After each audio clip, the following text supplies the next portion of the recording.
श्रावणातील दुसऱ्या सोमवार निमित्त राधानगरी तालुक्यातील शिवमंदिरांमध्ये भक्तीचा जागर पाहायला मिळाला। पहाटेपासूनच मंदिरांमध्ये अभिषेक, काकड आरती आणि विविध धार्मिक विधींना सुरुवात झाली। हर हर महादेव, ओम नमः शिवायच्या जयघोषानं मंदिर परिसर दुमदुमून गेला होता। दर्शनासाठी भाविकांच्या लांबच लांब रांगा लागल्या होत्या। श्रावणातील प्रत्येक सोमवार हा शिवभक्तांसाठी श्रद्धापूर्वक उपासनेचा महत्त्वाचा दिवस मानला जातो।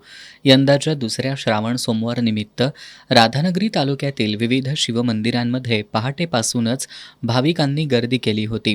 शिवलिंगावर जलाभिषेक, दुग्धाभिषेक करत बेलपत्र अर्पण करून भाविकांनी दर्शन घेतलं।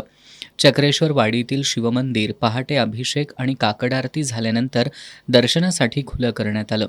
चक्रेश्वराचं मुख्य अधिष्ठान असलेल्या चक्रेश्वर डोंगरावरही भाविकांनी मोठ्या संख्येनं उपस्थिती लावत शंभू महादेवाचं दर्शन घेतलं।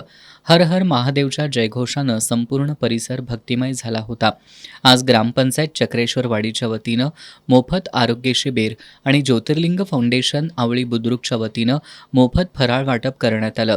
तालुक्यातील इतर गावांमधील शिवमंदिरांमध्येही दर्शनासाठी भाविकांनी गर्दी केली होती। शिवलीलामृत ग्रंथ वाचन, भजन, कीर्तन आणि नामस्मरणामुळं वातावरणात आध्यात्मिक रंग भरला होता। श्रावणातील दुसऱ्या सोमवार निमित्त मंदिरामध्ये दर्शनासाठी होणारी गर्दी लक्षात घेता अनेक ठिकाणी स्वयंसेवक आणि ग्रामस्थांकडून भाविकांना आवश्यक त्या सुविधा उपलब्ध करून देण्यात आल्या होत्या।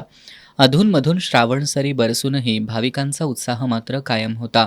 श्रद्धा, भक्ती आणि परंपरेचा सुंदर संगम साधत राधानगरी तालुक्यात श्रावणातील दुसरा सोमवार उत्साहात आणि भक्तिमय वातावरणात साजरा झाला। दिवसभर मंदिर परिसरात घुमणाऱ्या ओम नमः शिवायच्या घोषानं संपूर्ण तालुका शिवभक्तीत रंगून गेला होता।